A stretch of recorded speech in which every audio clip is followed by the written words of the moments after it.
Bem, pessoal, estamos iniciando aqui o nosso 6º podcast. O Novo Tempo Podcast tem a honra de trazer hoje como convidada a nossa engenheira de produção, Jéssica. Oi, gente, boa noite. Boa noite, Hermes. Boa noite, Delvânio. Né? Boa É uma noite. honra participar desse episódio, né? Falar um pouquinho sobre mim e sobre a minha trajetória, né? Muito bem.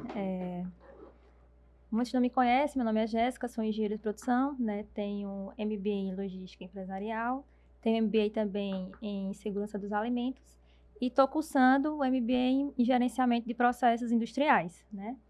Eu me formei em meados de 2016, né, na Universidade Federal de Alagoas. Trabalhei em 2017 na área de logística empresarial, né? Em 2018 trabalhei mais na área financeira. Desde 2019 eu estou trabalhando de fato no chão de fábrica, né? Trabalhei um ano aqui em Arapiraca e depois, né, no final de 2019, eu comecei a trabalhar no Grupo Bom Tempo, né? E estou aqui desde então. Muito bem, Jéssica. Você falou que já trabalhou, teve outras experiências profissionais. Isso, em outras áreas. Trabalhou com a parte logística empresarial e a logística seria a parte de transporte mesmo. Isso. Né? Eu trabalhei em 2017, eu trabalhei no CD, né, da PepsiCo. Eu não trabalhava diretamente para a empresa, né? Trabalhava para uma terceirizada que prestava serviço para a empresa. Então, eu ficava no CD ali de fábrica, né, controlando o que dizia respeito à empresa que eu trabalhava, né, entrada e saída de mercadoria, organização do estoque, né? Então, eu acompanhava essa parte de carregamento, descarregamento, acompanhamento de carga, perdas e avarias. É um mercado quase que exclusivo masculino, né, Isso, Jéssica? não, eu era a única, né? Quando eu comecei a trabalhar lá, né? O encarregado fez uma reunião com todo mundo do setor, né? Todos só homens.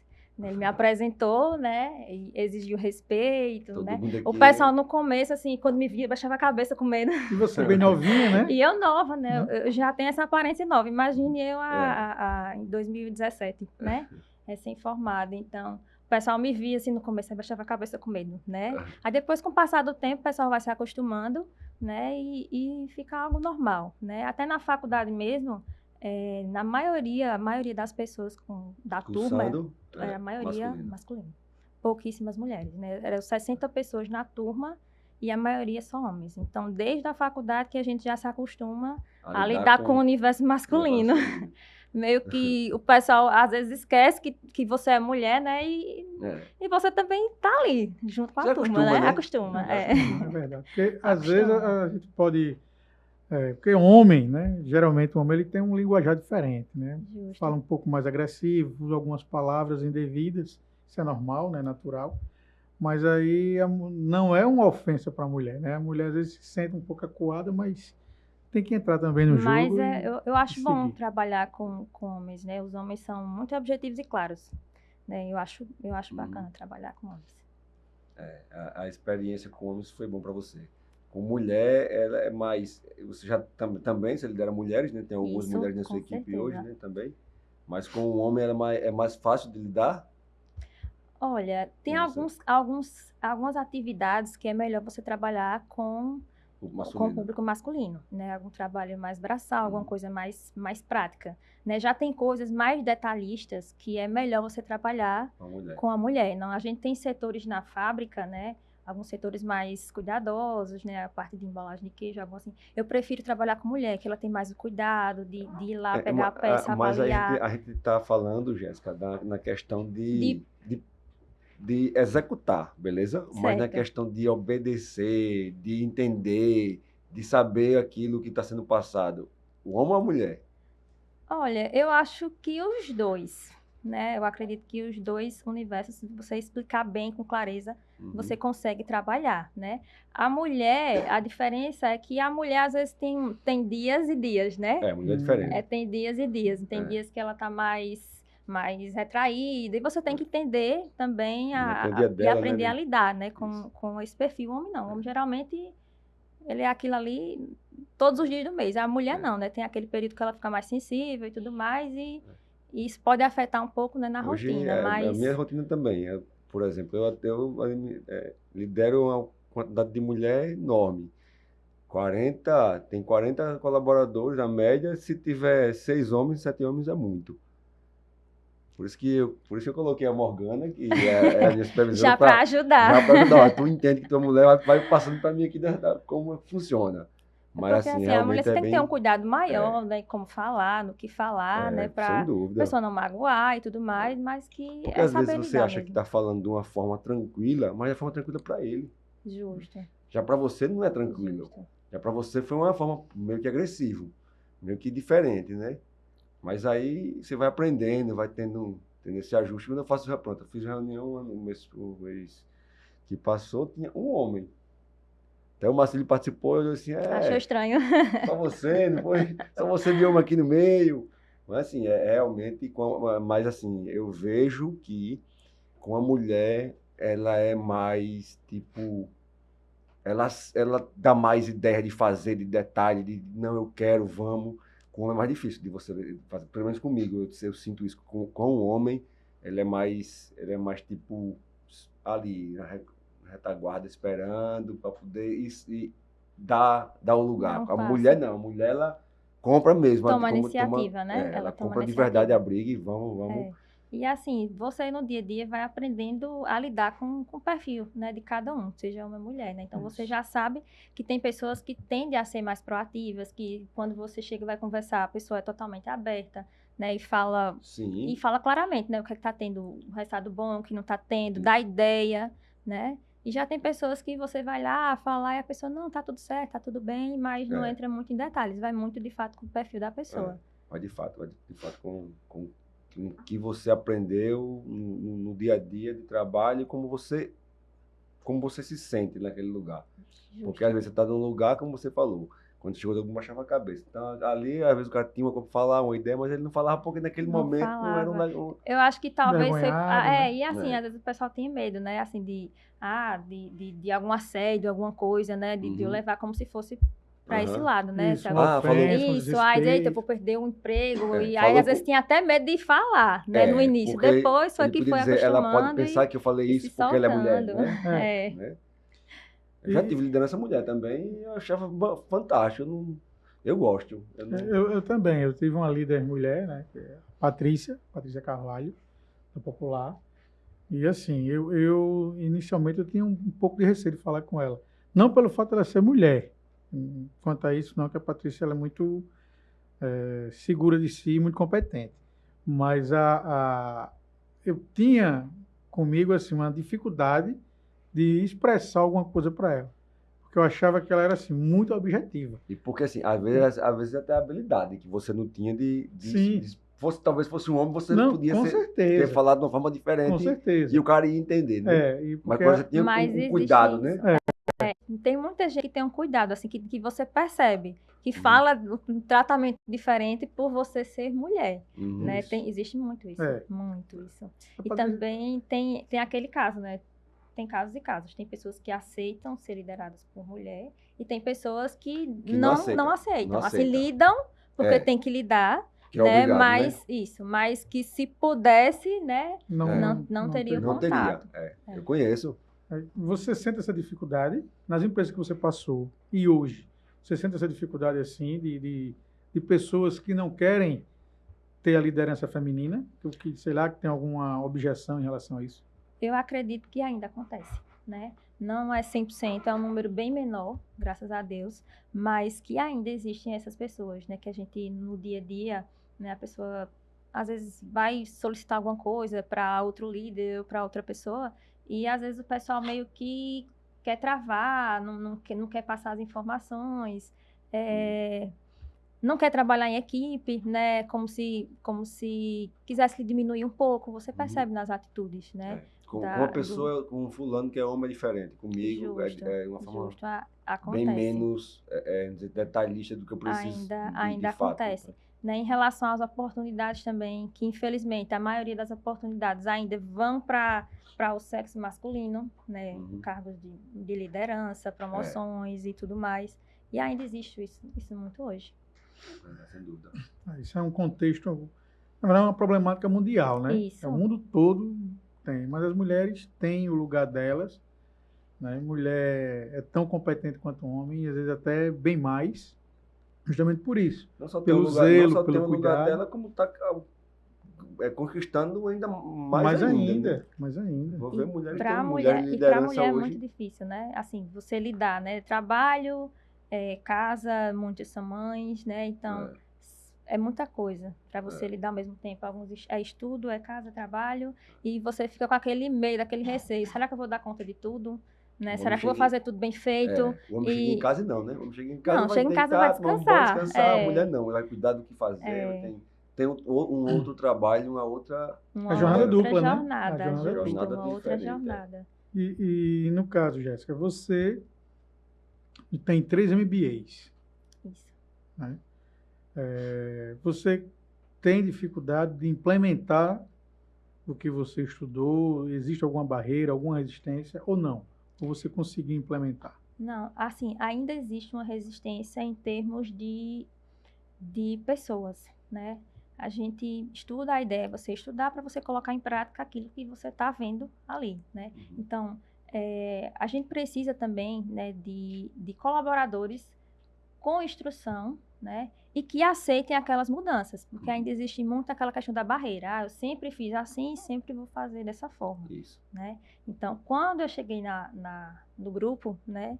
Eu também, no início, eu tive muita dificuldade, né? Porque até então eu cheguei para acompanhar números, né? O que era produzido, o que era perdido, como era que estavam os custos, o que é que a gente poderia melhorar, né? E, inicialmente, eu tive uma conversa com o diretor, com o supervisor, o gerente industrial, né, para entender mais ou menos como a empresa funcionava, porque eu não conhecia ninguém, não conhecia a rotina da empresa, né? E a ideia era justamente começar a implementar, né, planilhas, verificações, né? E o que foi que eu fiz? Eu tive que ir para o chão de fábrica, né, para de fato acompanhar com o pessoal o que acontecia, né, no dia a dia. E isso eu fiz, né? Acompanhei todos os setores, fui anotando, passei acho que uns 2 meses, né, entendendo como era que funcionava, carga horária, quantas pessoas ficavam no setor, como era o processo, como era a rotina do dia a dia, para poder implementar alguma coisa, né? Quando chegou na fase de implementação, eu senti muita dificuldade. Porque até então tá o pessoal nunca tinha visto, nunca tinha feito aquilo, né? Nunca tinha visto nada daquilo. O pessoal dizia, mas para que isso? Mais coisa para a gente registrar, mais coisa para a gente fazer, né? Não via o motivo, né? O porquê que eles tinham que fazer aquilo ali, né? Aí, assim, eu senti muita dificuldade. Então, no começo, eu tinha que estar lá com o pessoal. Minha gente, vamos preencher, vamos acompanhar. E o que foi que eu fiz? Eu comecei a fazer reunião mensal com o pessoal da produção. Aí, aquilo que eles registravam, eu comecei a mostrar para eles entenderem a importância, né? O quanto vocês produziram por mês, o quanto vocês perderam, o comparativo de um mês para o outro, para eles de fato entender, poxa, a gente fez isso, melhorei naquilo, piorei nisso, o que a gente pode fazer, né? Então, com o passar do tempo, né, eles começaram a entender, né, o porquê daquilo ali, mas não é fácil, né? Para isso, a gente precisa de outras pessoas também que dê esse suporte, que tenham uma visão para nos ajudar, porque é muita gente no chão de fábrica, né? Tipo aquela história, né? Eu nasci assim, eu cresci assim. E vou sempre fiz da assim, Gabriela, né? Gabriela, né? Isso, Então, assim, isso. É muito difícil de implementar. É muito difícil. Isso é em todos os setores, viu? E até porque, assim, eu acompanhei a chegada da Jéssica no grupo. Há pouco tempo eu saí, né? Mas a Jéssica veio na época que não existia parâmetros. Isso. Né? A fábrica, ela funcionava na forma prática. Teórica, quase nada. E você veio com essa missão, né? De transformar a teoria em prática. Então, é muito... Muito. A parte de programação, né? Que a gente cheguei a começar a montar, organizar, né? Turmas que até então não eram bem organizadas, até para você cobrar mesmo, né? Você cobrar a produção, você cobrar resultados em caso de algum problema, você ter a quem recorrer, de fato, a saber quem é que fica em cada setor, né?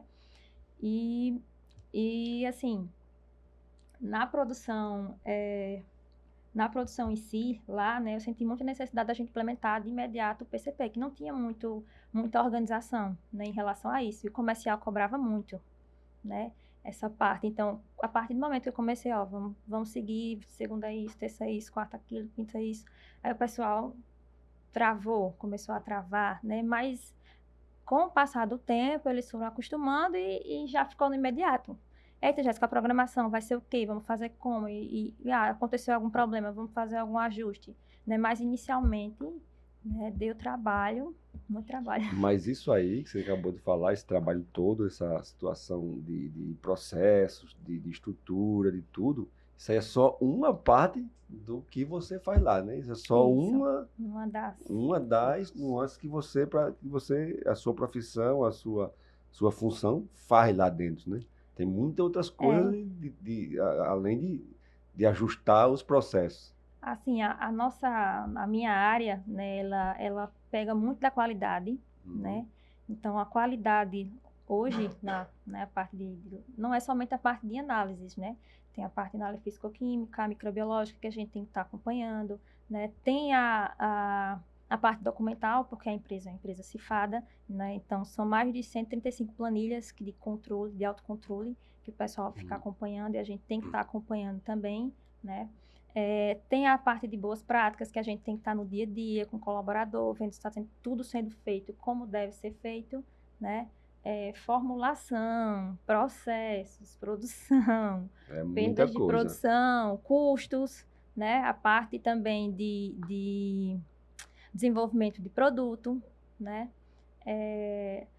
O acompanhamento da cadeia de produção como um todo, né? Acompanhamento de chegada de insumo, né? A matéria-prima principal, que é o leite. Também tem os outros insumos de almoxarifado, né? Embalagens primárias, secundárias, insumos não lácteos também, até a saída, né, de fato, do produto na fábrica. E ainda tem a outra parte, né, que a gente vai não vai estar em contato com os vendedores, os supervisores, né, em caso de alguma dúvida, algum questionamento, também a gente está sempre em contato com o pessoal. Lá, assim, a gente tem um cuidado muito grande com a qualidade, a gente vem observando isso já há muito tempo, né, desde que eu cheguei lá, eu observo, e assim, é um problema muito grande tomar esse cuidado com um monte de gente, né? Porque não é uma pessoa ou duas, não é um produto ou dois, queijo, e é muito produto. O leite chega, tem que ter cuidado com o leite que chega, verificar o leite como é que tá. Tudo isso, né, Jéssica? Não é?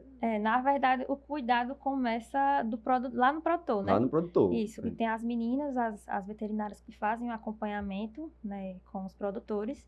Né? O motorista vai lá fazer a coleta. O próprio motorista, né, já tem que fazer algumas análises, né, como análise de temperatura. Ele vai analisar lá mesmo no produtor. Para poder recolher. Vai analisar também a acidez, né? Vai ver se tem algum residual de o antibiótico. Motorista ele é treinado para fazer esses testes básicos, porque se tiver alguma coisa fora do padrão ali, ele nem coleta. Ele nem traz, né, para a fábrica. Aí, chegando na fábrica, é outro processo, né, de análises mais complexas, né? Análises de fraudes também, para verificar se está tudo ok, para poder liberar o leite para o processamento, né? Aí daí começa a parte de produção, que é bem ampla, né? Parte de pasteurização, né, de leite, e daí você vai destinar, né? Vai usar o leite para quê? Para fazer uma bebida láctea, uma coalhada, um leite fermentado, né, um petit, um queijo, vai ser de acordo com a programação. E cada tipo de produto tem um passo a passo a seguir, né? Não é algo simples, não é algo rápido, tem todo um protocolo a seguir, a gente precisa obedecer. Que tem que demorar mais para poder fazer aquele processo que precisa ser feito. A coalhadinha é um problema. De fermentação. Cada um tem o seu tipo de fermentação. Isso. Bem... Na semana passada, a gente entrevistou aqui o Dr. Lenildo Amorim. E ele disse que teve uma grande dificuldade quando construiu o Hospital Ágape para implantar alguns processos sanitários. Eles também tem uma engenheira lá responsável pela sanitização do hospital. E lá não pode, o acompanhante que vai ficar lá junto com o parente, não pode usar aliança, não pode usar celular. Então, uma série de restrições para contaminação. Para evitar na UTI, né? Contaminação. E aí, lá na fábrica também tem isso. Mas como foi para implementar? Teve muita resistência, teve muita dificuldade? como é isso? Como é o dia a dia? Porque eu sei que são cento e tantas pessoas trabalhando, cada uma com uma característica diferente. Hoje Né? tem 100 e poucas, né, Jéssica? Na Aleta é em torno de 160 e poucas pessoas, né? Que fica entre chão de fábrica, caldeira, serviços gerais, né? Portaria. E aqui a gente está em torno de 48 pessoas ainda, né? Ainda. Daqui no Começando, final do né? ano está começando, né? A gente está começando aos poucos, porque ainda tem que treinar muita gente. Na região é muito carente de pessoas qualificadas, que né? tenham noção, que já tenham trabalhado no segmento. Então, tem todo um trabalho de você começar do zero, né? Mas em relação a isso, até que eu estou tendo facilidade com o pessoal. O pessoal, logicamente, a gente sabe que vai ter que treinar do zero, então vou ter que passar ali um período me dedicando mais e acompanhando mais, até eles se acostumarem, né, e saber como de fato tem que ser feito, né? Mas diariamente a gente faz a limpeza, né? Limpeza dos setores, antes de iniciar a produção, né? Todos os dias tem que fazer uma limpeza bem feita antes de iniciar a produção, né? Em relação aos ambientes, né? Uma vez na semana a gente faz uma limpeza, a gente chama de limpeza pesada, que a gente limpa tudo, do teto, né, a saída ali do ralo. Uma vez na semana. Para a tubulação a gente faz uma limpeza pesadíssima em toda a indústria. A indústria para de produção para fazer essa limpeza. Né, e depois mantém uma vez no dia. A limpeza diária comum a gente faz todos os dias. Antes de iniciar a produção, se precisar fazer no meio, a gente faz de novo. Se precisar no final, a gente faz constantemente, aquela limpeza básica, né? Mas a limpeza completa, assim, pesada, de você parar, de fato, a fábrica inteira, né, para limpar tudo, a gente faz sempre uma vez na semana. Uma limpeza pesada, um faxinão. Né? E a gente também faz a aplicação de alguns ácidos, né, no ambiente, né, para fazer que não cresçam os micro-organismos indesejados, que a gente não vê a olho nu, mas que eles podem existir. Né? Então, na parte de ambientes, a gente faz isso. Né? Nas linhas, tubulações, tanques, a gente faz a limpeza diária. Né? Vou receber um leite, então tenho que fazer a limpeza de tanque, tenho que fazer a limpeza de linha, vou passar um produto para preparar e para fermentar, então tem que fazer a limpeza completa, né, de linha, tubulação, com soda, com ácidos, então tem todo um cuidado, né, até aquele produto ser envasado é um cuidado tremendo com limpeza e sanitização, né, a gente tem vários POPs que controlam concentração, tempo, temperatura, né, e o pessoal de fato tem que cumprir para que a gente tenha um produto livre, né, de contaminação. E a gente também faz as análises, né, no nosso depois laboratório. Preparado, né? Isso, tem um laboratório saber, dentro né, da fábrica. Isso, tem um laboratório interno e a gente também faz algumas análises externas periodicamente para confrontar também, a mostrar ao Ministério também que a gente está seguindo tudo e graças a Deus está com os produtos com qualidade e segurança alimentar, né? Ter só um laboratório dentro da fábrica fica fácil, né? Eu vou monitorar eu mesmo, né? Então eu posso. Aí como é o selo CIF, ele exige que tenha um outro laboratório indicado por eles. Isso, né? credenciado também, para que a gente possa fazer com eles. as análises também. Todos esses dados, tudo é disponível para que eles possam analisar. Mensalmente é passado várias análises para eles, né? Mesmo que eles não visitem mensalmente, mas é passado todos os resultados. E quando ele visita a indústria também, eles acompanham tudo isso. Até a água também, né? Mandada para análise e tudo, né? Na verdade, assim, a gente tem que acompanhar tudo. A parte estrutural, né, da empresa, a barreira sanitária, vestiários, selo não, ventilação, iluminação. A gente tem que controlar a água de consumo, a água residual, né, que é do tratamento. A gente tem que acompanhar isso também. A parte dos processos, né, o APPCC da indústria, rastreabilidade de produtos, é muita coisa que a gente tem que acompanhar. Né? Então, o dia a dia é bem puxado. Bem puxado nisso. Já ouvi você falando, eu cansei. É muita coisa. Mas assim, você, né, jovem, já tem uma vasta experiência, né, que você se formou desde 2017 e vem atuando, mesmo atuando em outros lugares, você trabalhou também em outra indústria, né, aqui de Arapiraca.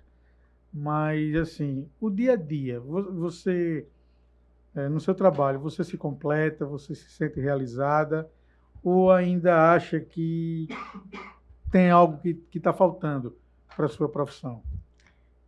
Olha, a minha área de atuação é uma área que eu amo, né? Desde criança que eu tenho tinha essa curiosidade, né, de saber o que acontecia na indústria. Eu sou do sertão, então quando meus pais iam para a capital e passavam ali em São Miguel, que via as indústrias, eu ficava só olhando assim da janela do carro e ficava, meu Deus, ainda vou entrar num lugar desse, ainda vou trabalhar num lugar assim. Eu sempre tive isso comigo, né? E assim, eu sou realizada na minha profissão, né? Amo o que eu faço. Eu acho que se eu não gostasse, eu não tava mais. Não, porque eu não tava mais na área. Você fez o curso querendo realmente ser engenheira de produção. Isso. E assim, o chão de fábrica, ele é muito corrido. Você tem que ter muita disponibilidade, né? Você tem que estar sempre pronto para resolver problemas, né? Tem que ter um pensamento rápido, né? Porque tempo é dinheiro e uma indústria roda 24 horas, então não existe muito aquela coisa, vou deixar para amanhã. Não dá. Tem coisas que não dá, tem que ser ali de imediato, tem que tomar atitude. Principalmente o nosso segmento. Né? O segmento, eu acho que ele é bem... Shelf life curto. Curto. Se der uma ratada na temperatura, acabou-se, né? Pronto, E Deus não defenda a gente perder alguma coisa. É verdade. O prejuízo é grande, né? Então, assim, a gente são tem que tanques enormes que vai ter que... Justo. Né? Tem que estar muito atenta ali ao que está fazendo. Mas eu gosto muito da minha área, né? Mas sempre tem coisas que a gente vê que pode fazer, que pode melhorar para a gente alcançar os resultados melhores. A tecnologia hoje ajuda muito, Jéssica. Foi do tempo quando você estava fazendo faculdade até hoje, no seu dia a dia, que você está vendo que está chegando muita coisa para ajudar, chegando muita coisa que pode melhorar. Tem muitos sistemas, né, que ajudam a dar uma resposta rápida, né? A gente precisa de dados rápidos, né, para a gente ter uma medida corretiva rápida, uma resposta rápida, ter ações imediatas, né? A gente não ter problemas ao longo do processo e não ter aquela demora para você observar, aí uma demora para você ver, outra demora para você ter uma medida corretiva. Então, assim, para a nossa área, isso não é interessante, né? É você tá ali, tempo... Tem que ser rápido. Cheguei aqui, atualizei uma planilha, comercial fez uma venda, geralmente o comercial trabalha com X, né, desse mix aqui, comercial fez uma venda aí extra e você tá ali em tempo real acompanhando. Então, poxa, eu vou ter que aumentar minha produção disso, como é que eu vou organizar, né, minha produção, como é que eu vou fazer para atender essa demanda do comercial. Então, eu vou ter insumo a tempo para isso, vai precisar fazer uma compra extra, eu vou precisar entrar em contato com algum fornecedor, minha logística está preparada para isso. Então, você tem que ter contato com outros setores e uma resposta rápida, né? Então, para isso, a gente precisa encaixado no outro, né? Senão Justo. A gente tem sistemas, né, e tem que ajudam bastante, né? Para a gente ter uma ação mais rápida no dia a dia. E a questão de formulação? Formulação. A formulação tá bom. Não tá? Não tá, dá para melhorar aqui. Como é essa questão de formulação? A gente tem formulações padrões, né, em relação a todos os produtos, né? A gente tem a formulação base, mas a gente trabalha com leite. Nossa matéria-prima principal é o leite. E o leite, todo dia ele está diferente. Um dia o leite tem uma acidez, outro dia o leite tem outro, é uma densidade diferente, é uma gordura diferente, né? É uma crioscopia diferente. Ele existe um padrão aqui, daqui para aqui. Isso, ele não pode ser daqui, nem pode ser daqui, mas aqui para aqui, nesse intervalo aqui, ele oscila. E isso aí, assim, às vezes, quem é acostumado percebe aquele impacto diretamente no produto. Aquilo pode impactar no sabor, aquilo ali pode impactar no rendimento do produto, né? Então, de certa forma, é muito difícil a gente manter um padrão, é difícil, né? Trabalhando com leite. A gente tenta, né? Graças a Deus tem mantido, mas é difícil. Não é fácil por conta do leite. Porque tem a variação do leite. Isso.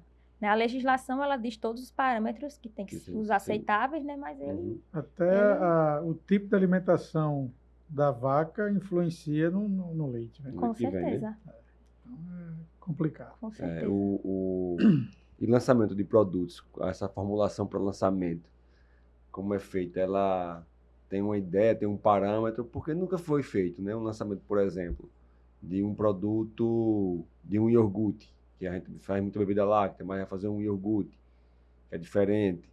Aí esse é todo um trabalho diferente do que é o carro-chefe, do que mais a gente tem, que mais produz, que mais vende, né? Bebida láctea a gente vende muito, tem todos os tamanhos, todos os tipos, todos os muitos sabores, mas o iogurte, ele tem uma diferença na produção? Tem sim.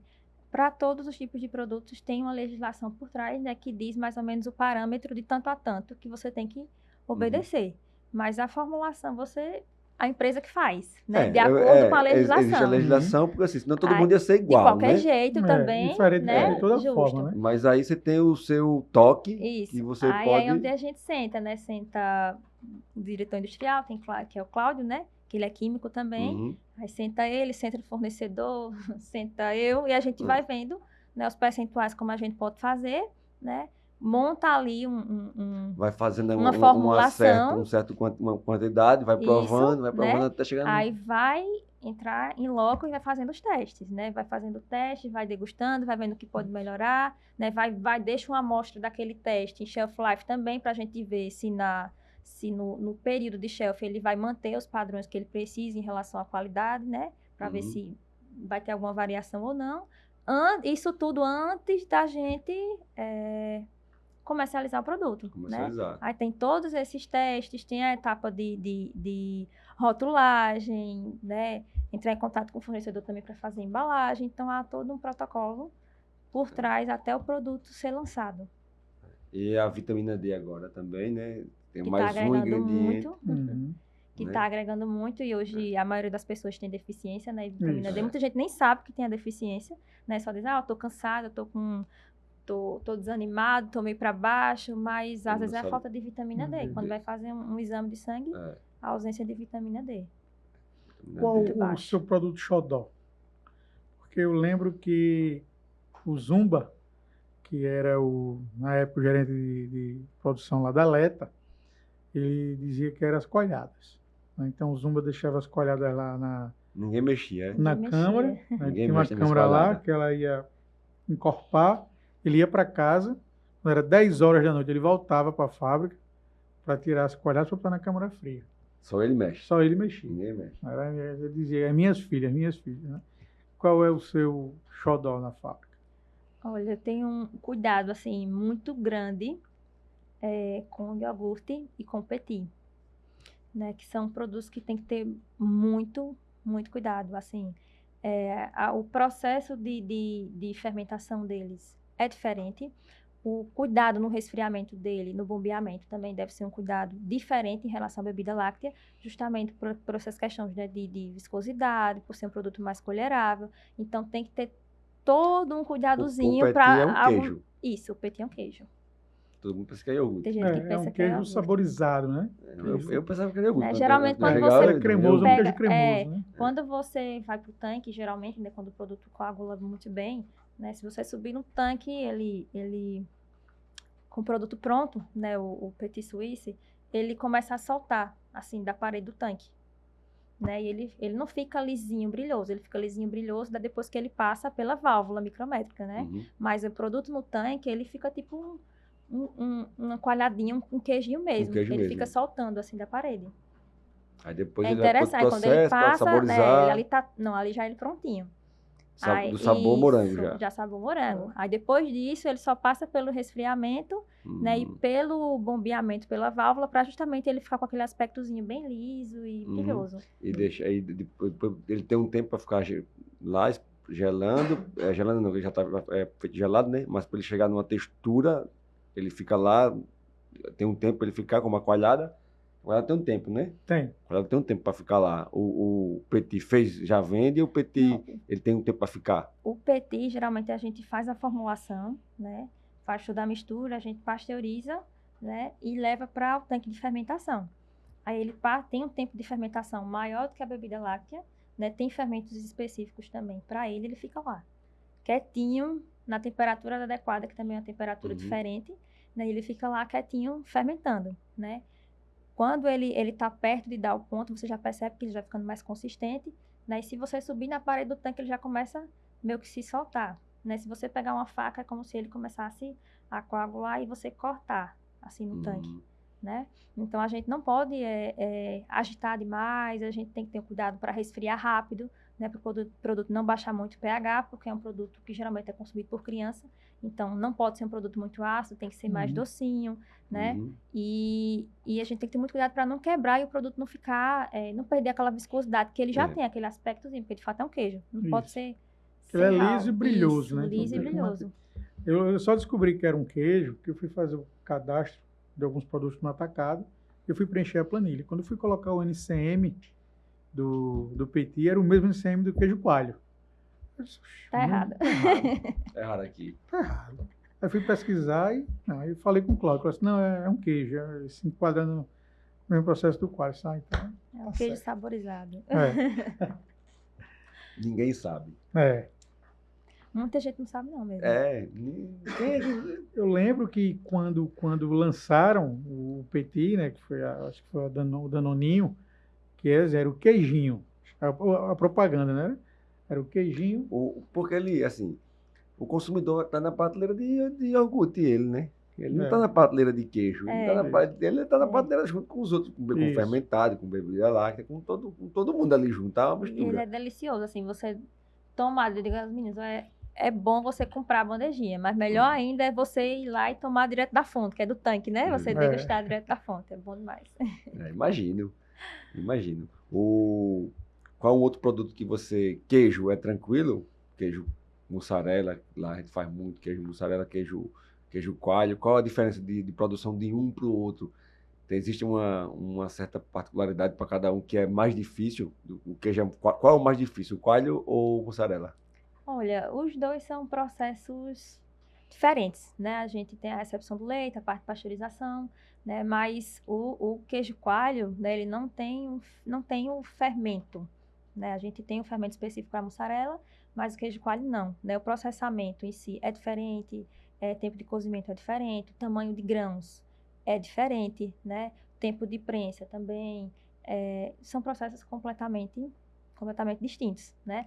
A mussarela, eu acredito que seja mais fácil, né, de fazer. O nosso queijo coalho não é um queijo coalho que você encontra em muitos lugares, né? Aquele queijo coalho mais macio, aquele queijo coalho sem olhaduras, né?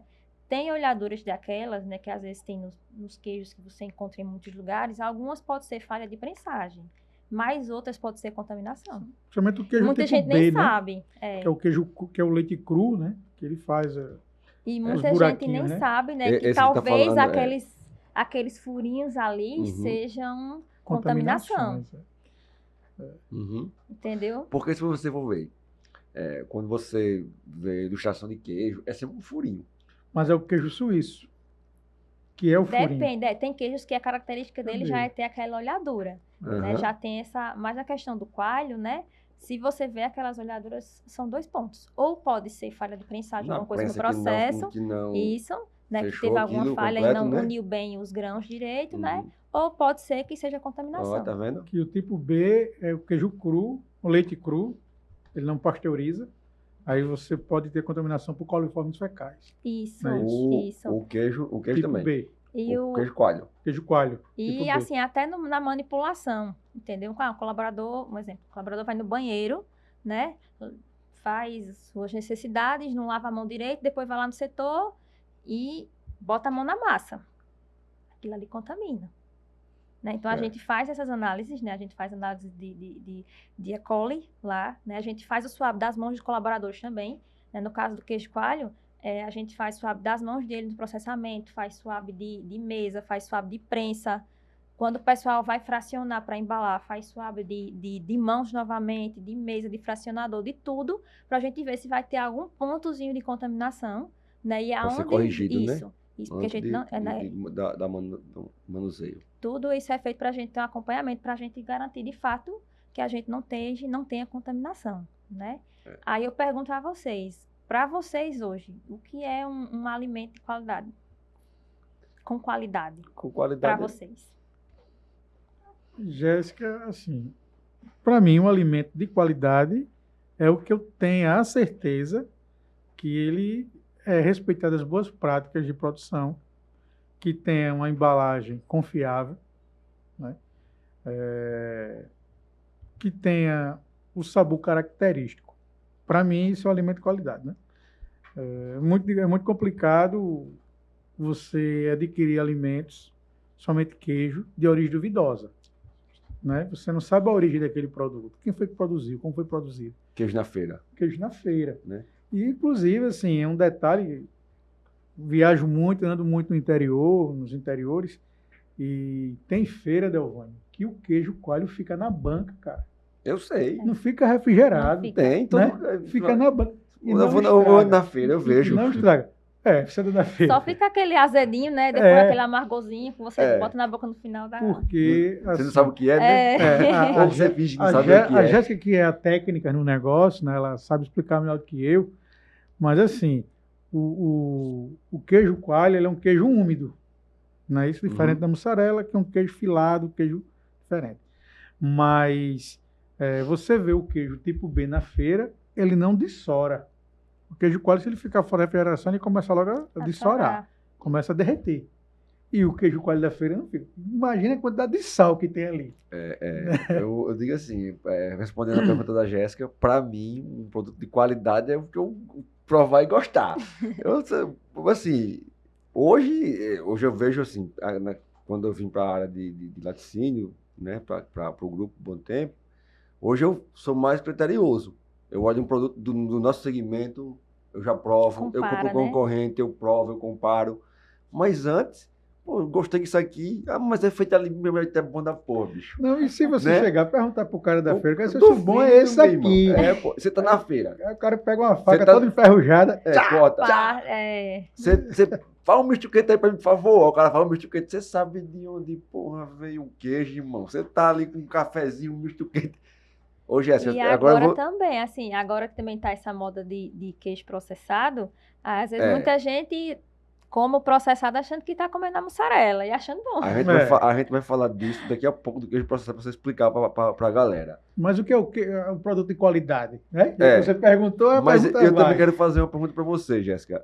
Hoje, depois de todo isso de qualidade, não sei o quê, hoje você fica verificando cada um no seu dia a dia.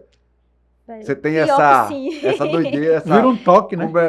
Porque assim, a gente, quando começa a trabalhar, né, no ramo, a gente começa a olhar, né, a indústria, que indústria é, por que fiscalização aquela indústria passa, né, porque a gente sabe que existem vários tipos de selo, né, a empresa não é obrigada a seguir o CIF, ela segue o CIF porque ela deseja ter um nível de qualidade maior, né.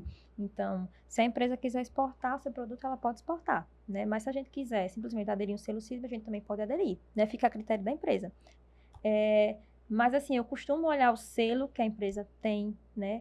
Costumo olhar a formulaçãozinha, geralmente tem na parte de ingredientes tem a sequenciazinha, né? Do nutricional, né? Então, gosto de olhar a tabela nutricional também. Essa parte de rotulagem hoje, né? Essa mudança da lupa e tudo mais. Eu acho que facilitou também para muita gente que não tinha o costume de olhar. Aí é alto em quê? Pra mim, sódio, açúcar. Pra mim que sou designer, aquilo é um saco, meu irmão. Aquilo ali, devia quem inventou aquilo, irmão. Pra botar no negócio de embalagem desse tamanho, você tem um tamanho específico de botar, tem que... Tudo padronizado. Tudo padronizado. Aí você faz uma embalagem perfeita, essa embalagem ficou massa. Aí vamos fazer ela da forma correta, como a legislação manda. Aí começa a esculhambar o negócio. Aí você, pelo amor de Deus, tava tão bonitinha. Mas, assim, eu costumo olhar como todo, né? A gente, principal, acho que todo mundo olha. Sabor, preço, né? Todo mundo olha, isso aí é mas inquestionável. Mas eu vejo muita gente hoje olhando aqui, ó. Mas hoje tem muito essa questão da tabela nutricional. Tem muita gente olhando a tabela nutricional.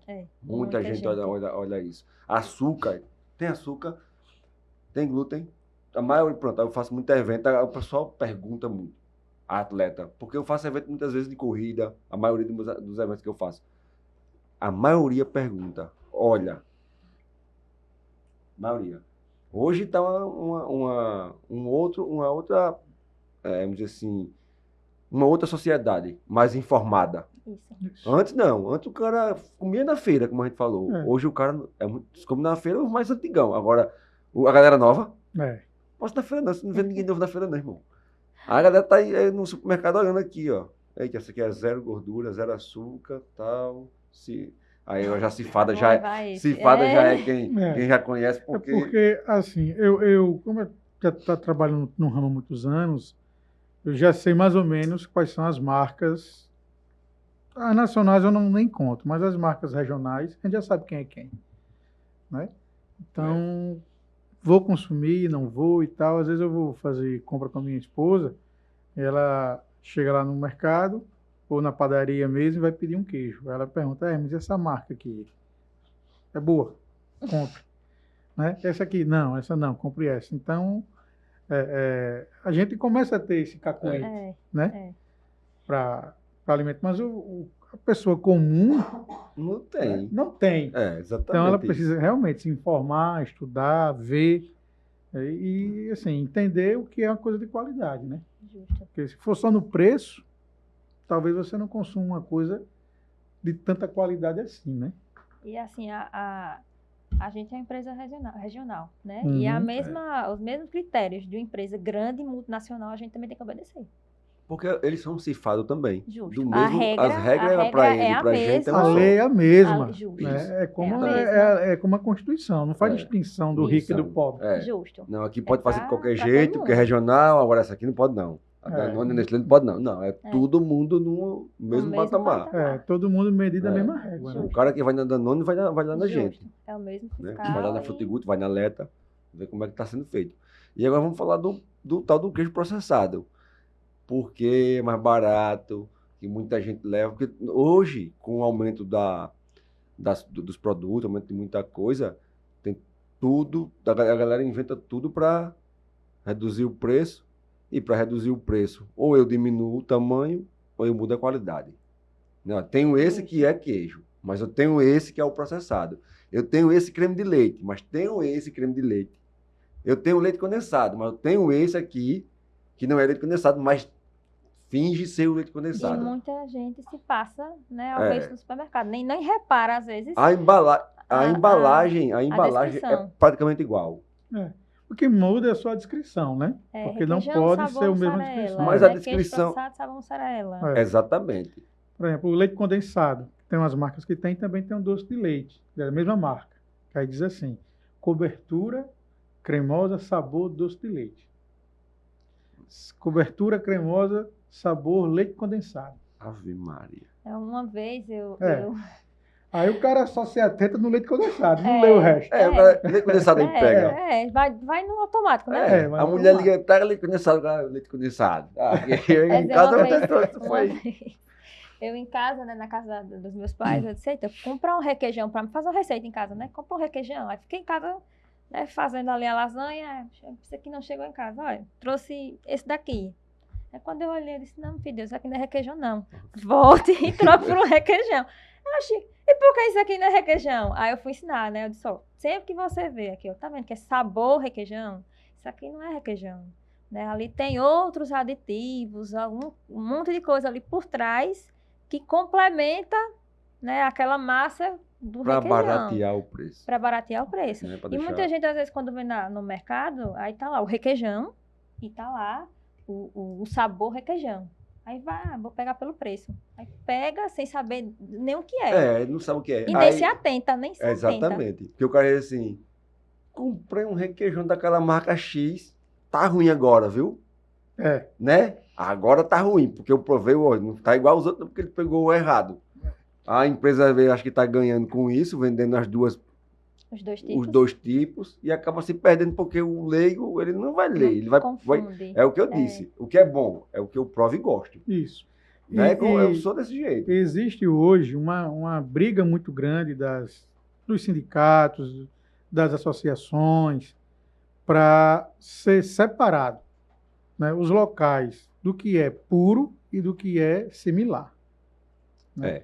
Porque aí tem um público, o cara que briga pelo preço, eu não quero de qualidade. Isso, mas tem um cara que leva porque enganou. Isso enganou. Porque isso é um crime até contra o consumidor. Né? Porque você tem aqui, vamos lá, um requeijão Frutiguti, 100% puro, um requeijão puro. R$9. Aí eu coloco um aqui que é cobertura, sabor requeijão, R$4. Do lado. Aí o cara abre o freezer, aí tem na frente, muitas vezes coloca lá requeijão, né, em cima. Aí o cara diz, é requeijão também. Vou levar esse. Vou levar dois desses, pelo preço de um. Né? De você não pega nem muito caro. Mas sabe lá o que tem por trás daquela formulação, né? Oxi. Aí no caso do processado, existe uma diferença, muitos ingredientes que não é legal. A mussarela em si, né, ela é feita do leite. É o leite, enzima, né, alguns coagulantes e fermento.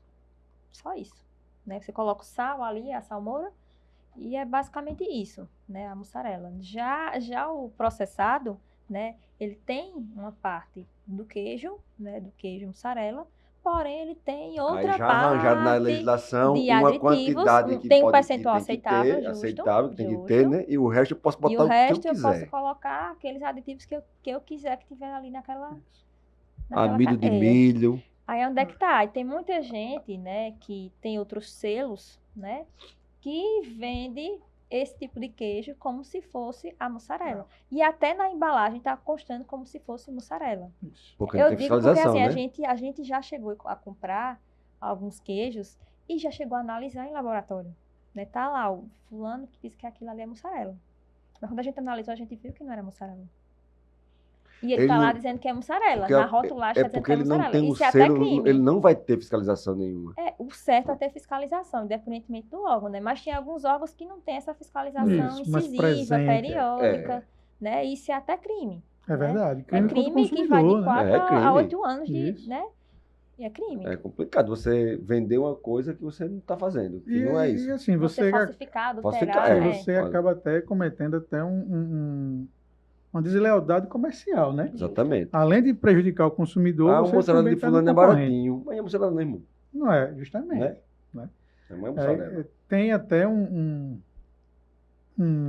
teste rápido, né? Que se faz para saber a mussarela. Isso. Com iodo, né? Isso, você é bota iodo, se ela justamente ficar a gente escura, rapidinho já identifica que não é identifica. mussarela. Então, se você E tem esse a teste para você fazer, o fiscalização, consumidor fazer, Tem o iodo Tem- de farmácia. sei. Pode pingar. Se a mussarela ficar preta, não é mussarela. É qualquer coisa, menos Mas mussarela. mussarela. Aí, tá vendo? Você que está em casa, que está assistindo, compra iodo. e Quer vai me testar. testar aqui. Vai dar no mercado, tira uma fatia Eu aí. sou cismada em comprar queijo em mercado, assim, sem ver ali a embalagem. Porque Não. tem alguns que só fatia, né? E coloca ali. Só que e diz, olha, esse aqui é queijo tal. Eu fico cismada. O Cláudio falou isso aqui na entrevista que ele veio aqui. Ele Cismada. disse, eu não compro queijo fatiado no supermercado. Não é porque eu não confio no supermercado. Mas eu só compro o queijo que está já fatiado da indústria. A indústria fatiou e colocou ali, a indústria confio nela e eu compro. Porque o cara que está fatiando, o cara lá do mercado pode até ter se enganado. Porque ele fatiou tanta ali, tanta barra que fatiou, ele, tá, pô, isso aqui é qual? Isso aqui foi marcado, não, foi fulana, bota assim mesmo como foi fulana, e vende como fulana. Eu triturei ali um queijo, um exemplo, triturei um queijo, ficou um residualzinho ali na máquina, eu cheguei outro, botei outro por cima, e aí ficou um residual daquele que não era queijo, que era processado, mistura, né? Então tem... Mas não vai eu comprar assim queijo. Assim, Essa frutiguta me dê aí. fatalmente, quase todo mundo compra, né? É porque difícil. você vai no supermercado, tá lá já fatiadozinho, bota prato, 2 né? quilos, Pega bota 1 aí, quilo desse, bota 500 gramas. Isso, já né? pega ali e pesa, né? E o custo, né? Porque o fatiado é bem mais caro, né? O fatiado já ali, sei lá, da Exato. indústria é bem mais caro por conta da embalagem, Na né? embalagem. Aí o cara vai pelo preço, na verdade, aí nesse caso, ele vai ali, não, eu quero o preço X, não é 40, não é 38, outra é tanto, eu vou aqui, eu gosto só desse, é mais caro R$2, mas eu só gosto desse. Aí às vezes ele tá levando nem o que ele gosta, porque o cara pode ter errado. E o problema também é o seguinte, né? Quando você manipula o alimento, você tem a obrigação da garantia da validade. Isso. Né? Você manipulou, a validade é sua obrigação. Aí você fatiou já as bandejas, botou lá, botou aquele selo. Se aquele, por exemplo, 3 dias, amanhã, aí chegou nos 3 dias e não vendeu, ele vai lá, tira, pesa novamente outro. e bota novamente. Né? E ele já lacradozinho, não tem como fazer Não isso. tem como. Então, Não existe essa possibilidade. Então, exatamente. a garantia do consumidor que quer levar para qualidade, de fato, ele tem que comprar o que está. E, inclusive, na legislação, obriga... Vou comprar uma barra. Me dê Não. uma barra. Me Não, dê essa barra aí. Mas a legislação obriga, na embalagem da barra, de ser fatiado na presença do consumidor. Está escrito na embalagem. Então, o cara tem que pegar a barra e fatiar na sua Eu frente. compro de barra lá para minha casa. É. gostaria. Minha filha tem lá um bocado de ratinho, tá fora. Lá em casa é um bocado, minha filha. Graças a Deus não tem nenhum intolerante não, né? Não, Lá mas em vão casa- virar desse jeito, Ainda bem. Não, consumindo demais. ó, até eu tava falando esses dias pra minha esposa, pra Daniela, disse, olha, toda vez que compra em barra, parece que acaba mais rápido do que fatiado. Porque o fatiado que pega 2 fatias e coloca no pão. E Quando um, você vê muito, né? um de barra não. Vai cortar e corta errado, aí corta grosso, aí coloca. É, Quando você olhou, oxe, eu comprei Acabou o uma queijo. barra tem menos de 15 dias, já acabou. Eu compro meio quilo fatiado, demora. Eu vou comprar um bichinho de fatiar, a máquina. Pra deixar em casa, já teria vai se igual- pago. Já teria pago. Mas é assim, tudo o consumidor tem que ficar atento. Ele está Com cada certeza. vez mais atento à qualidade, né? Então, assim, por isso a nossa preocupação hoje com qualidade. Hoje eu vejo que tanto na Frutigut quanto na Leta, a preocupação com qualidade é muito, muito, extremamente importante e seguida à risca, à regra. Justo. A gente melhorou muito, assim, em termos de qualidade de alguns anos para cá, né? É notório, né? Até porque a gente até percebe isso no consumo do produto, né? Nas vendas, que Uhum. aumentaram bastante. E o pessoal também tem elogiado muito, né? elogia bastante. Então a gente tá... O nosso, dia a dia nessa o pegada. produto assim que eu gosto é o fermentado. Fermentado para mim é o o melhor. é o melhor de tudo. Eu gosto da coalhadinha e tudo, mas o fermentado é o mais top. Aí assim, o seu Marcelo estava falando uma vez sobre o fermentado, que não leva corante, que ele é caramelizado, tudo certinho, Isso, para não na- levar corante, leva mais tempo para a produção, né? Isso, né? é muito mais tempo. 18 horas Né, para tem, fermentar, né? tem algumas empresas que não fazem essa etapa de caramelização. Porque porque Usa o o corante. corante. Só que esse processo, além de garantir a cor, ele garante um sabor, sabor diferente. diferente. É. Justo. Aí se enriquece, né? É. Dá mais trabalho, Dá mais trabalho. né? Mas que também dá um sabor melhor ao produto. E assim, não é só eu que penso assim, dessa forma, do fermentado da gente, quando ele prova. Eventos que eu vou fazer, eu levava só fermentado pequenininho, de 100 gramas, né? Levava fermentado e tal, nos eventos. Aí hoje a gente fez a bandeja de frutas e a bandeja de açaí, eu tô levando a bandeja de frutas para divulgar o produto que é lançamento. O pessoal não tem mais aquela garrafinha de fermentado, não. Tá na hora de trazer dela já, viu? Então a pessoa tá sentindo o fato, porque o produto realmente é muito bom. É saboroso. Então a produção dele já é uma produção diferente do que o mercado faz, do que o Isso. pessoal do mercado fazem, né? Existem formas diferentes de fabricar, né? E a gente tem esse método, né? De a gente fazer essa caramelização própria, justamente para dar um tchan, um sabor a mais, agregar. É diferente. Né? Hoje eu comprei de manhã de viajar, eu comprei quando a gente chegou em casa agora, já tomaram todinho. Deu de 150 gramas. Já tomaram lá em casa, meu filho. Ainda bem que ninguém é intolerante. Mas é bom, o leite fermentado é bom. Muito bom. Na minha casa, a minha mulher é intolerante, mas não escapa não, viu? Acaba do mesmo jeito também. Acaba do mesmo jeito. Mas fermentado é top. Só tomar uns remedinhos, né? Fica tudo certo. Toma antes, né? Toma antes ou depois? Toma antes, né? Toma antes. Toma antes de consumir. Porque é rápido, né? Se tomar depois já era. Já era, Só que, assim, independente de você pertencer ao grupo, trabalhar num grupo, pelo que você já viu, e claro, e participa, o processo hoje, tá? Todos os produtos da Frutigut são seguros, são confiáveis. São. Né, a gente tem os programas, né? Que a gente tem um passo a passo, de fato, bem descrito, né? Como é que deve ser feito, né? Desde o início. E no dia a dia, né? A gente tá ali no chão de fábrica, lutando com o pessoal, justamente para eles seguirem o processo que deve ser feito, né? A formulação, o tempo de fermentação, a temperatura de bombeamento, né? Então, todo o passo a passo de formulação, a gente tá ali no dia a dia, né? E qualquer mudançazinha que ocorre, a gente já fica em cima. Mas por que aconteceu isso, né? O que a gente pode fazer para melhorar, né? Então, mas a gente tá ali no dia a dia lutando para, de fato, né, entregar um alimento de qualidade e um alimento seguro. E outra coisa, né, Jéssica? O compromisso e o cuidado, porque muitos produtos da gente é consumido por público infantil. Com certeza. Aqui e tem assim, um cuidado, tem que ser... E a criança, ela tem um paladar aguçado. Isso. Se ela tomar isso aqui hoje e ela gostar, tudo bem. Se ela tomar amanhã e não gostar, ela não quer mais. Não adianta você tá ali empurrando. Ela não vai Ela querer. não vai querer. Ela não vai querer acabou. mais. Ela já Né? vinculou, aqui, já lembrou, já associou e não vai querer Porque mais. ela tem uma tomar. memória Afetiva, né? palatável muito, É. né? E assim, aguçada. a área de alimento é uma área que exige esse cuidado, né, da gente. Alguns dados da OMS mostram que 1 a cada 10 pessoas adoece por ano por conta do consumo de um alimento, de uma bebida contaminada, né? E acho que 420 mil pessoas morrem ao ano devido à ingestão de algum tipo de coisa contaminada. Né? Então, tem gente que não tem nem noção, que dependendo da gravidade, né, que pode causar e pode levar até a morte. Né? Eu tenho muito... com um alimento, eu tenho muito receio. Eu mal como, só como quando eu estou em casa. Maionese. Eu não como maionese. Se eu estiver fora de casa, eu não como maionese. Pode colocar a marca que for, eu fico com receio de comer. Porque às vezes não é nem a marca. Às vezes é o cara, como ele armazenou aquele produto, como ele manuseou aquilo. Eu acho que a maionese... Eu já tive problemas com a porra da maionese. Então eu acho que eu só como se for eu que comprei, se tiver na minha casa, se eu tiver lá. Porque se der algum problema, eu tô em casa. Porque Ovo cru, assim, ou mal passado, carne crua ou mal passada, né? Frutos do mar, leites não pasteurizados também. O risco é grande, entendeu? Ovo. Então, assim, você não vai... É uma coisa que você não pode comer em qualquer canto. Você não vai comer em qualquer canto. Passado só. Agora sim, Com a gema... corre o risco de uma bactéria, eu acredito que seja uma bactéria, que é a salmonela, né? Isso. No ovo, né? No ovo, na maionese. Exatamente. Né?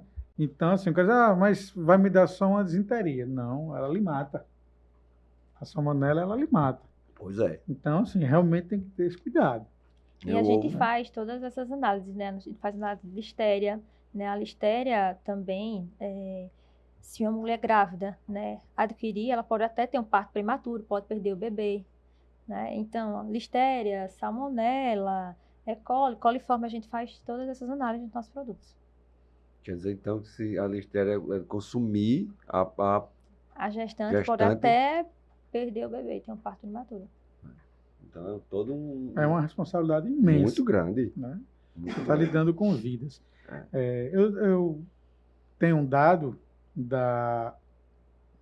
um estudo da Danone, que apenas no Brasil, né, o brasileiro ele consome menos derivados de lácteos que os argentinos. A Argentina, por exemplo, tem 25% da população brasileira. Né? A Argentina tem 50 milhões de habitantes, mais ou menos. E a gente, com 220 milhões, consome menos derivados de leite que o argentino. O brasileiro ele consome 0,8 litros de iogurte por ano. O argentino consome 1,8. Quase o dobro. Quase o dobro. Quase o dobro. Mais do dobro. Né? 1,8. Mais do dobro. Mais do dobro. Quase o dobro. Mais do dobro. Mais do dobro. O argentino. E a gente consome, assim, eu digo, Recife, consome 2 litros de uísque por habitante por ano. Né? A diferença. A diferença. O Recife. O povo gosta de... Então, a culpa disso é Reginaldo Rossi. Reginaldo Rossi é quem fez com que isso acontecesse. Então, assim, é um mercado que está em franca expansão no Brasil. Né? As indústrias de lácteos tá em expansão, mas também faz parte desse estudo as populações que não consomem produtos derivados de leite ou o próprio leite de forma industrializada. Que isso não contabiliza. Isso. Né? Isso não é contabilizado. O cara que compra o leite na porta de casa. Tem muito isso. Tem muito. Que faz a coalhada e compra que faz o queijo em casa. O cara que produz lá, ele coleta o leite, separa ali, vende nas garrafinhas, faz o queijo em casa e já entrega o combo. Entrega o leite e já entrega o queijo. Ou até o cara que faz iogurte em casa mesmo, artesanal, né? Vende de porta em porta. E tudo isso é consumido, mas não é contabilizado. Né? Mas aí é um problema sério também, né? Porque, assim, o Marcílio viajou para a Argentina e visitou a fábrica da La Sereníssima. Também como viajou para o Uruguai. Ele disse que na La Sereníssima é um absurdo. É a coisa mais linda do mundo, a fábrica. Né? E esse bicho não sabia que o argentino consome tanto doce de leite assim, porque a fábrica era só cuspindo doce de leite. E a gente, o Brasil, que, claro, tem uma bacia leiteira bem maior que a da Argentina, e a gente tem essa deficiência, né? Então, você, assim, como do setor industrial, você é da indústria, o que é que você vê? Como é que você vê esse mercado de crescimento, de investimento para a indústria de lácteos? Olha, eu acho que está crescendo, né? De fato, o mercado está crescendo, até porque hoje, né, a gente está com essa pegada de alimento mais saudável, né, de coisas mais saudáveis, e eu acho que o consumo, né, da bebida láctea, do iogurte, agrega muito, né, no plano alimentar, né? Então, acredito que a tendência cada vez mais é aumentar esse mercado, né? Mas é como você falou, é injusto, né? Porque tem muita gente que vai pela praticidade, né? Vai pelo preço, né? E eu sou do sertão, né? Então eu vejo muito aqueles produtores que vão lá e tá lá com a motinha, bota os 2 tanquinhos, os 2 tamborzinhos do lado e vai vender o leite. E também ela fala bem assim, né? A pessoa que tem menos esclarecimento, vamos dizer, falar assim, menos esclarecimento. Ela vai falar, eu vou comprar esse leite nessa caixinha nada. Tá cheio de coisa aí dentro. Oxe, se o leite se eu deixar fora, estraga e esse deve ter tudo menos leite. Né? Cheio de droga dentro. Isso é droga, só droga. Aí não tem nada dentro disso aí, só o sabor do leite. Ele tá enganado. E assim, você compra o leite lá. Se for um produtor honesto e vender só o leite, bem, né? Mas como é que você vai saber se ele botou uma aguinha ali dentro?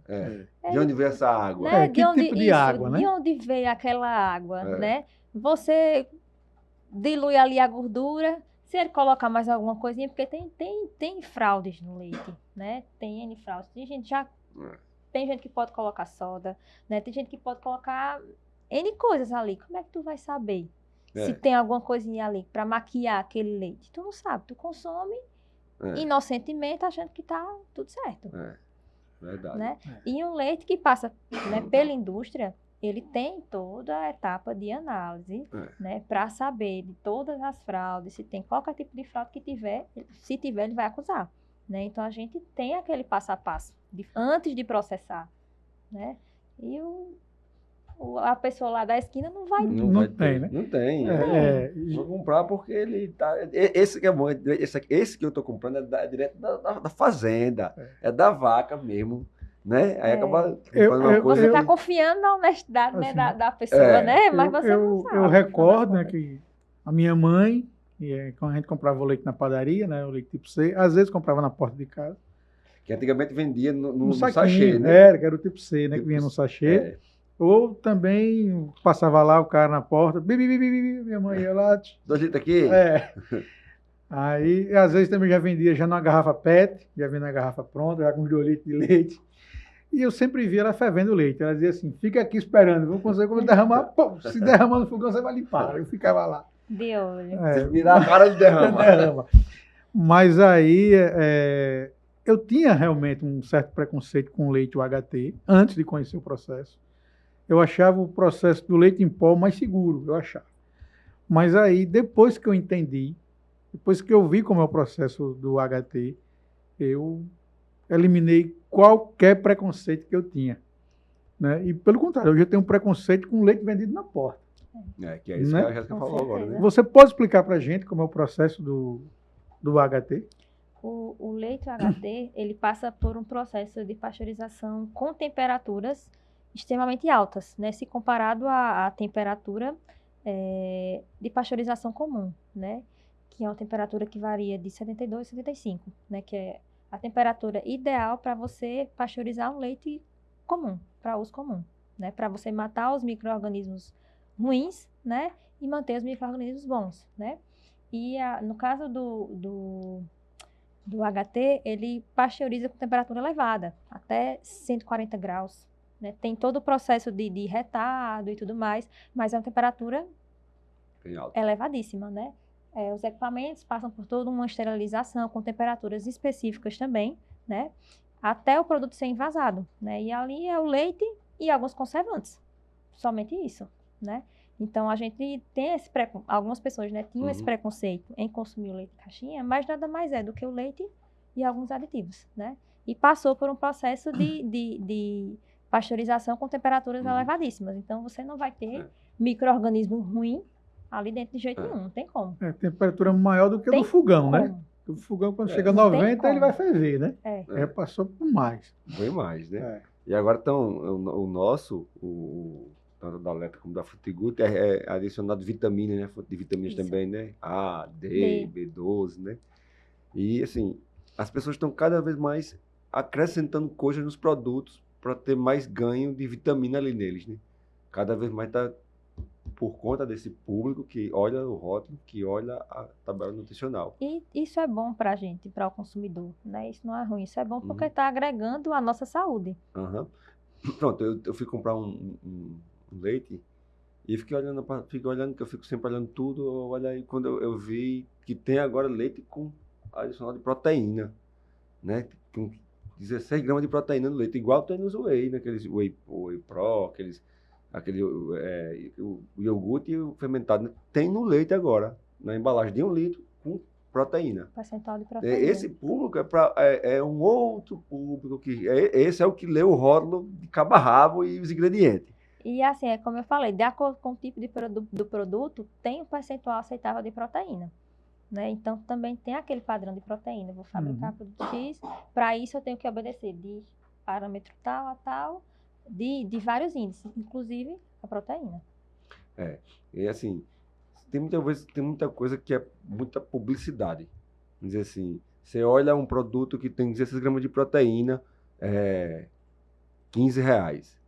16 gramas de proteína. Aí tem um de R$8 que tem 10 gramas de proteína.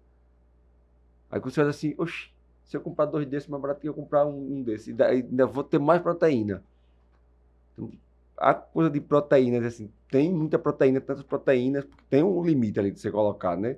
Então, se eu tenho esse aqui de 170 gramas, eu tenho que ter um limite estipulado para essa gramatura. Justo. Eu não posso chegar nesse aqui e botar 20 gramas de proteína. Justo. Tem um percentual estipulado. Né? E a questão desse consumo também está muito relacionado à dieta da pessoa, né? Porque de acordo com o seu estilo de vida, eu tenho que consumir X de proteína ao dia. Né? E você ajusta, né, como você quer. O que é que eu posso comer durante o dia que eu vou alcançar aquele percentual de proteína. Né? Então, hoje tem muita gente agregando com os lácteos, né? E isso é muito bom. Pra gente é muito bom e eu estou no aguardo dos lançamentos aí, ansiosa. Vai ter aí produtos de proteína e zero lactose também. No passado recente, não tão distante assim, recente, a Graciane Barbosa, né, que é a ex-mulher do Belo, ela disse que comia por dia 30 ovos, né? Para ter a quantidade de proteína que ela precisava. É muito ovo, muita carne. Por isso que o ovo está caro. Não, mas se você... imagine se aquela quantidade de proteína ela fosse colocada em um produto desse. O quanto que ela não ia gastar. Fosse de um produto... Não, eu não vou consumir isso aqui. Eu vou consumir um produto industrializado. O preço é muito mais alto. Então, como é que ela faz? Eu prefiro ter que comer esse monte de ovo que é ruim. Você tem que ser muito maluco. Dizer que comer 30 ovos cozidos é bom. Né? Muita coisa. É muita coisa. Então, assim, uma bandeja por dia. Uma bandeja por dia. Então, assim, você pode pegar aquilo ali e dividir em 3 shakes de whey por dia. E né? sacia. Exatamente. Mas você não vai por causa do preço. Que eu acho que até, assim, hoje o preço está também caindo por conta que tem muita gente fazendo. A concorrência, mas... A concorrência é boa também para isso, né? Para o consumidor, a concorrência é muito bom porque... Quebra o monopólio, né? Monopólio, Pois é, a gente tá com 1 hora e pouco já. De bate-papo, vamos finalizar. Foi rapidinho. Por aqui, 1 hora e 14 minutos já. Não, né? Foi rápido. Foi rápido. Ficou muita coisa tem muita coisa para conversar. Mas aí a Jéssica vem em um outro momento para a gente bater outro papo, quando tiver os lançamentos, com os novos produtos, falar desses novos produtos. Beleza? Estamos no aguardo, e pessoal, aguardem, né, os lançamentos, acho que vai agregar muito ao mix da empresa, né? E a gente está aqui pronto para o que der e vier, né? E uma coisa, Jéssica, se alguém está assistindo, né, assim, eu queria conhecer a indústria, queria ver, eu tenho essa mesma Você falou que quando via a indústria e tal, e você ficava com vontade vou trabalhar lá, não sei o quê. Se alguém tiver vontade de conhecer, não, eu quero conhecer a fábrica, eu quero entrar lá, ver como funciona. Ela pode?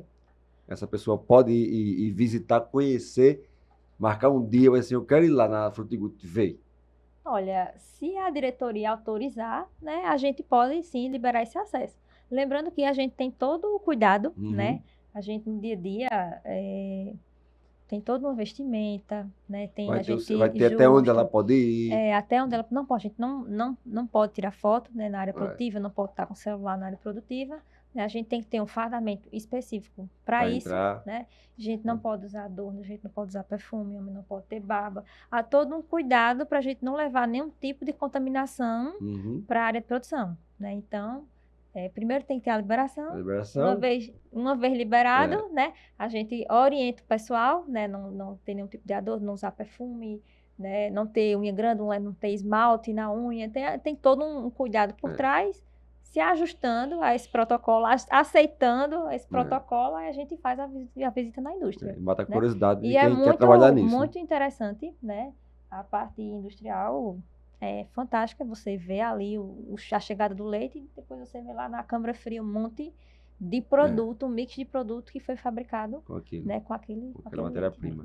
O interessante é que o modelo da fábrica aqui de Arapiraca, ela é justamente... Você vai vendo passo a passo e o resultado final, né? Justo. Você entra na barreira sanitária, vai entrando, primeira parte é isso, segunda é isso, terceira, aí vem a invase, por último, a câmara fria onde ficam os produtos, né? Então o cara vê todo passo a passo. Né? E se ele ficar muito tempo lá, ele vai estar indo pro caminhão. Para sair para lá, para sair para os clientes. E assim, é interessante você conhecer. Acho que muita gente não tem ideia, né, de como é o passo a passo e a funcionalidade da indústria, né? Ver isso aqui, diz, isso aqui é rapidinho. No instante, isso aqui, no instante fica pronto. Você não tem noção do tanto de coisa que tem por trás de um produto desse, né? De todo o cuidado, né? Com higienização, sanitização, né? Todo o cuidado com a saúde do colaborador, todo o cuidado que a gente tem também no processamento do produto, no envase do produto, na embalagem do produto, até ele chegar aqui na mesa, né? Você falou assim, eu lembrei quando eu era criança, existia aqui em Arapiraca um programa do leite, que dava leite para as comunidades carentes. E era ali na Baixa Grande, tinha lá o nome, Vaca Mecânica, era o nome da unidade lá. Aí eu passava por lá e eu, na minha mente, eu não sabia como era, para mim era uma vaca, uma vaca mecânica. Uma máquina, sei lá, alguma coisa assim, em formato de uma vaca, o cara botava o saquinho embaixo da teta e saiu leite.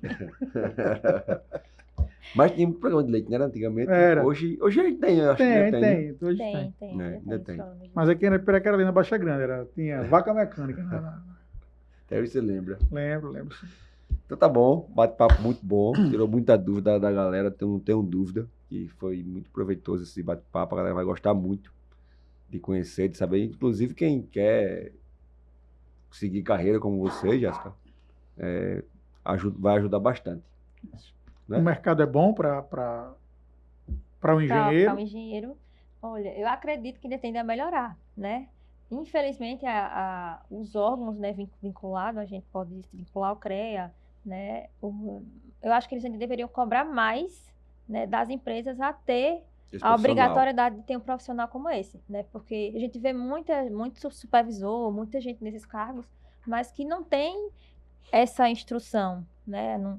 Logicamente, a pessoa para ter o cargo, ela tem que ter um conhecimento técnico do que está sendo feito, né? Mas se a pessoa tiver uma formação, ela vai ter outra visão no dia a dia. Diferente. É diferente, né? Então, tem muita gente que está ali ocupando o cargo porque sabe como é o processo daquela empresa. Se eu for para outra, eu já não vou saber mais, já não vou conseguir, né? Então, eu acho que o mercado, né, que deveria abrir mais portas para o profissional da área, né?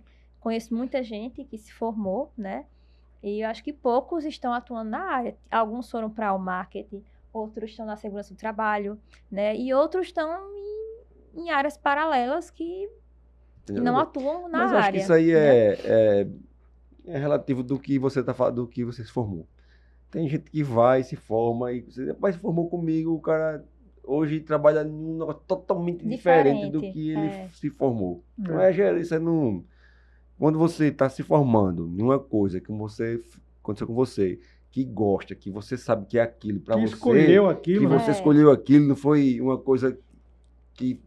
Eu só tinha isso, eu vou fazer. E assim, não é fácil, né? Porque assim, para eu poder me formar, eu saí de casa. Para o meu primeiro emprego, eu fui morar em União dos Palmares, eu não sabia nem onde era União dos Palmares. Eu fui fazer a entrevista, me ligaram, eu tinha participado fiz a inscrição, né, na internet e tudo mais. Aí me ligaram, olha, é a Jéssica, era uma empresa do Recife, né, só que eu ia trabalhar em União dos Palmares, a entrevista foi lá. Olha, tem como você estar aqui em União dos Palmares amanhã, tal hora? Eu digo, tem. Sei nem onde tem, não sei nem onde, mas não me dizer, né, não tenho sim, estarei aí. Aí foi... Eu e meu pai foi me levar, fiz a entrevista, passei. Eu digo, e agora? Vamos procurar uma casa para morar, né? Aí pronto, aí fui procurar a casa, me mudei. Então, assim, fui morar lá, de lá morei em Maceió, de Maceió morei em Arapiraca, depois fui para Pernambuco. Então, eu não fiquei limitada a dizer assim, vou ficar só se eu arrumar um emprego aqui. Porque se eu não arrumar... essa profissão aí, a indústria muitas vezes, onde você mora, não vai suportar a quantidade de profissional. E não contempla, né? Porque então você vai ter que ir para outra cidade onde tem uma indústria lá que está precisando. Justo, você tem que ter assim, a disponibilidade, tem que ter vontade e sangue no olho. Eu queria até que para dinamizar mais a profissão, né? Como você é engenheiro da produção, realmente. Então, o seu cargo... Para engenheiro de produção, penso assim, deveria ser um gerente de produção. Aí você, como você falou, tem um supervisor, tem um coordenador, alguma coisa ali, poderia ter o curso técnico, né? De produção, porque aí as próprias indústrias mandariam essas pessoas para lá.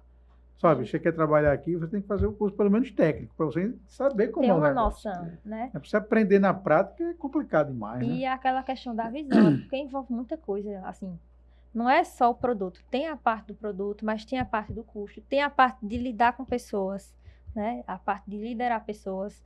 Então, é uma dificuldade tremenda, né? Tem gente que entende o processo, mas não sabe liderar, né? E você precisa desenvolver essa habilidade de saber liderar. E hoje a gente bateu muito papo aqui com muitas pessoas que vieram para o podcast, e liderança é tudo. É tudo um negócio. Não adianta saber o processo. Não adianta ele saber vender, ter técnica de estratégia de vendas, porque não é ele que vai vender toda hora. Então ele tem pessoas para ele liderar. Então ele tem que tratar essas pessoas de forma diferente. Ele tem que saber conduzir a equipe, tem que motivar a equipe. Exatamente. Não é só ele saber vender. Não é só eu saber de marketing, não é só você saber de produção. Então, você tem que saber de pessoas. Justo, tem que saber lidar ali no dia a dia e conduzir a equipe para trazer aquele resultado que tu precisa. Né? Porque se tu não tiver um bom relacionamento com a tua equipe, tu não vai ter um bom resultado. Né? Verdade, sem dúvida. É verdade. Tudo é feito por pessoas.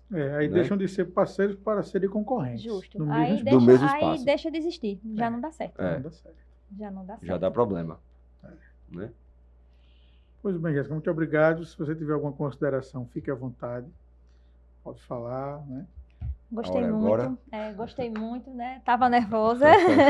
Todo mundo fica nervosa, né? Nunca tinha participado, mas gostei muito, acho que agregou muito, né? E espero que o bate-papo aqui tenha sido de grande valia para a galera que vai assistir aí no canal.